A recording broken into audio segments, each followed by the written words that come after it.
Salut, j'espère que vous allez bien. Aujourd'hui je vous retrouve pour vous présenter des livres que j'ai lus, certains il y a un petit moment et que j'aimerais relire. J'ai sélectionné 7 livres mais il y en a 2 qui peuvent aller ensemble, enfin que je vais vous présenter ensemble puisque c'est à peu près le même thème, c'est la même autrice, etc. La plupart, je n'en ai absolument jamais parlé sur YouTube ici, il y en a certains où j'en ai parlé sur Instagram, mais il doit quand même y en avoir 2 je crois où je n'en ai absolument jamais parlé, ni Instagram ni YouTube. On va tout de suite commencer avec un livre que si vous me suivez sur Instagram, vous l'avez forcément vu et puis même c'est mon autrice préférée donc forcément. Il s'agit du livre Le secret de Lomé, donc c'est écrit par Alexiane de Lys. Ici c'est publié chez Michel Lafon-Poche, excusez-moi, et j'ai le tome 2 et le tome 3 en grand format. Alors je pourrais pas vous dire la maison d'édition, c'est Michel Lafon, la maison d'édition, donc là c'est Michel Lafon-Poche. J'ai eu ce premier tome gratuitement puisque j'avais acheté 2 autres livres et donc j'ai eu celui-ci gratuitement. Je l'ai gardé peut-être 2-3 ans dans ma pile à lire sans jamais le sortir et j'hésitais même à le revendre. Et en fait pendant le confinement où je me suis mise à vraiment lire, je me suis dit bon bah j'en ai quasiment plus dans ma pile à lire, je vais sortir celui-ci et puis voir un petit peu ce que ça donne. Et en fait mes grosses révélations, puisque c'est le premier livre fantastique que j'ai lu. Avant c'était que des romans, c'est du contemporain. Et donc c'est vraiment ce livre-là qui m'a lancée, on va dire, dans tout ce qui est fantasy, fantastique, et j'ai adoré, ça a été un énorme coup de cœur. Et juste avec ce livre, l'autrice est devenue mon autrice préférée et j'ai acheté tous ces livres et je les ai tous lus pour l'instant et à chaque fois j'ai adoré. Dans cette histoire, nous allons suivre une jeune fille qui se nomme Lomé, qui mène une vie parfaite, elle a des amis, tout ça, tout va bien.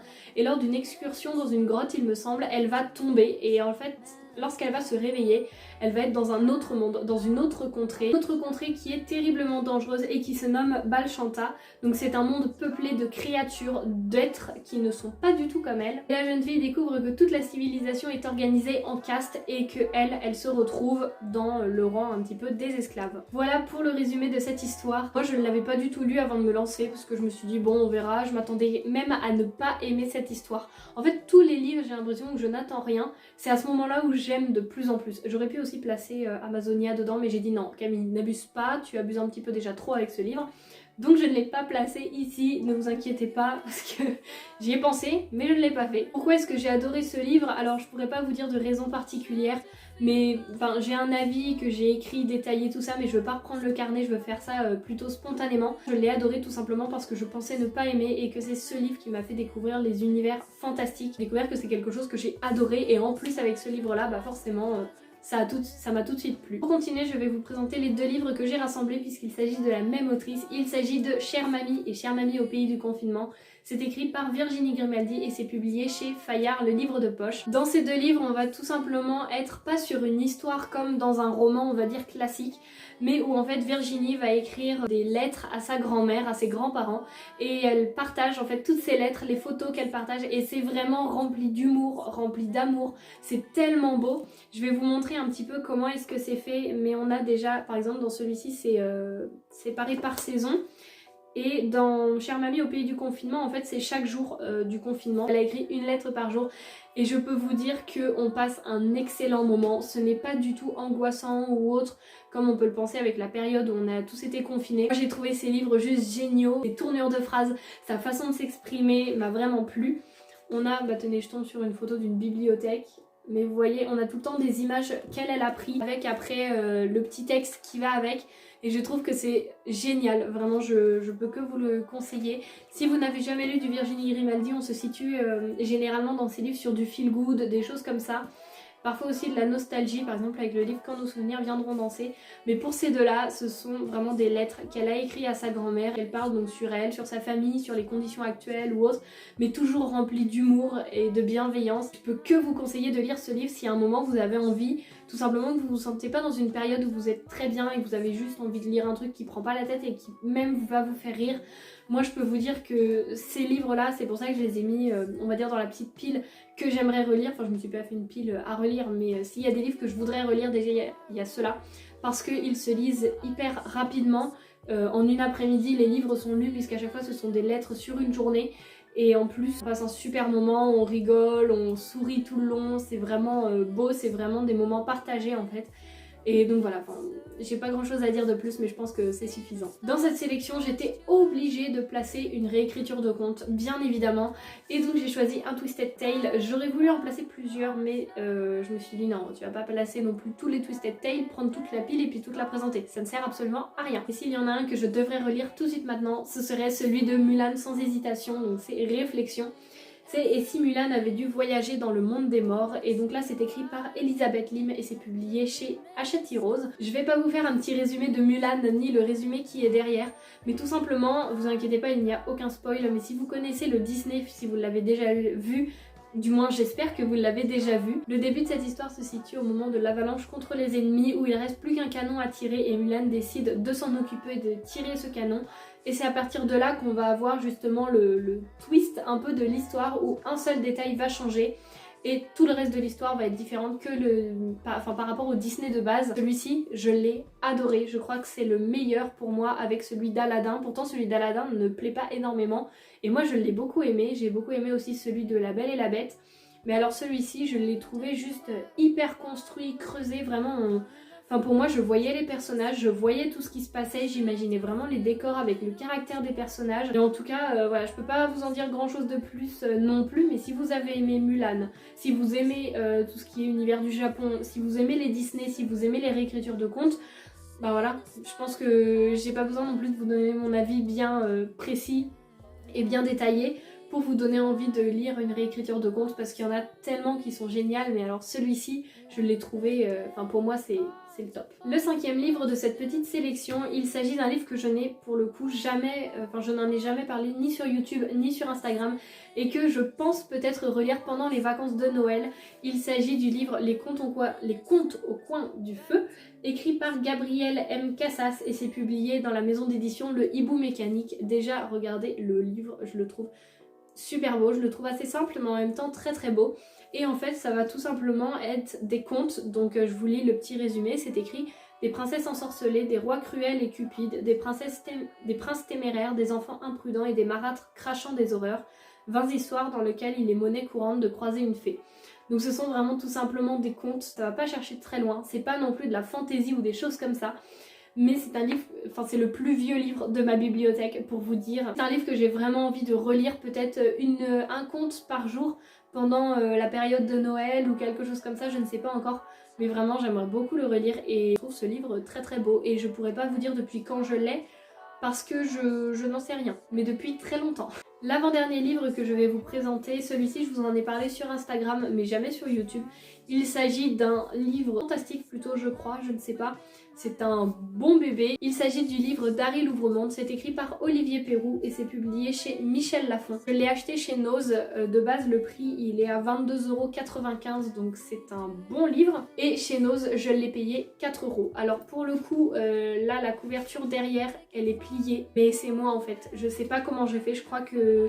Je sais plus si c'est dans un sac ou si c'est dans le canapé ou des trucs comme ça. Mais quand j'ai vu que j'avais plié la couverture, j'étais dégoûtée. Dans cette histoire, nous allons suivre Daryl qui paraît être un adolescent comme les autres, mais en fait la nuit, il va dans un autre monde puisqu'il est journaliste. L'autre monde s'appelle tout simplement l'Ouvre-Monde. Et en fait Daryl, pour l'instant, il n'est encore qu'apprenti, mais il veut faire ses preuves auprès d'un journal qui s'appelle Le Veilleur, qui est le journal le plus réputé, le plus répandu dans ce monde. Et pour lui, une enquête, c'est toujours très intéressant à prendre. Et forcément, il y a une enquête ou quelque chose qu'ils vont devoir un petit peu régler, qu'ils vont devoir s'intéresser, qui ne va pas être, on va dire, aussi simple que toutes les autres enquêtes. Ils vont devoir se rendre sur une île qui est l'île de Croque-Corbeau, car une insaisissable rumeur prétend que les habitants de ce triste bout de terre ont disparu en une nuit. Et personne n'a jamais écrit d'article où il n'y a aucune information sur ce bout de terre, justement, qui paraît assez mystérieux et où il a l'air de s'être passé quelque chose. En soi, j'ai envie de vous dire, le résumé est quand même assez banal. Enfin, je sais pas si je peux utiliser ça comme terme, mais vous voyez un petit peu, c'est quand même quelque chose qu'on peut retrouver assez facilement dans d'autres romans. Mais ce que j'ai trouvé génial, à la place des I, on a tout le temps des Y. Par exemple, journaliste, ça s'écrit avec un Y. Et ça nous fait rentrer encore plus dans le monde puisqu'on a vraiment cette différence entre le monde ordinaire et l'ouvre-monde. Et en plus, ce que j'ai trouvé juste génial, c'est qu'on a des pages entières d'illustrations, mais quand je vous dis d'illustrations, ce sont vraiment des illustrations magnifiques. Toutes les en-têtes de chapitres sont comme ça, sont en couleur, et je pense que c'est aussi pour ça que le livre a ce prix là, mais vraiment c'est juste magnifique. Moi quand j'ai vu ça, je me suis dit mais Rien que pour les illustrations, ça doit encore plus amener dans le monde, faire voyager, et effectivement, et c'est pour ça, moi je peux que vous recommander ce livre parce que autant pour l'histoire où ouais, j'ai eu des moments où j'ai vraiment flippé par rapport à ce qui s'est passé, par rapport aux illustrations qu'on peut avoir qui nous font encore plus imaginer certains personnages. On a aussi des illustrations qui sont un petit peu plus comme des coups de crayon, on a des illustrations comme des pages de journal, des dessins, des cartes aussi, mais vraiment c'est un livre que je trouve magnifique. L'histoire aussi, j'ai été mais à fond dedans. Regardez, il y a même des parties différentes et on a des doubles pages d'illustrations. Enfin, ce livre est juste magnifique. Franchement, moi je le trouve trop beau rien que pour les illustrations. Je vais pas vous montrer non plus toutes les illustrations pour pas vous spoiler, mais on a vraiment autant des dessins, des pages d'articles, des paysages, des personnages représentés, des dessins, voilà comme je vous ai dit, comme des coups de crayon, etc. C'est hyper diversifié pour les illustrations, c'est toujours magnifique, toutes les en-têtes de chapitres, les différentes parties du livre. Et en plus, comme je vous ai dit, il n'y a pas que les illustrations, il y a vraiment toute l'histoire qui est créée. Il y a quelque chose aussi où on peut passer d'un endroit à un autre avec des personnages qui paraissent hyper glauques d'un coup, où on se retrouve dans un tout autre endroit et en même temps l'histoire continue, donc le personnage doit se dépêcher. Il y a plusieurs intrigues qui se mettent en parallèle mais sans pour autant nous perdre. Enfin franchement, c'est un livre que j'ai lu l'été dernier, donc ça fait plus d'1 an maintenant.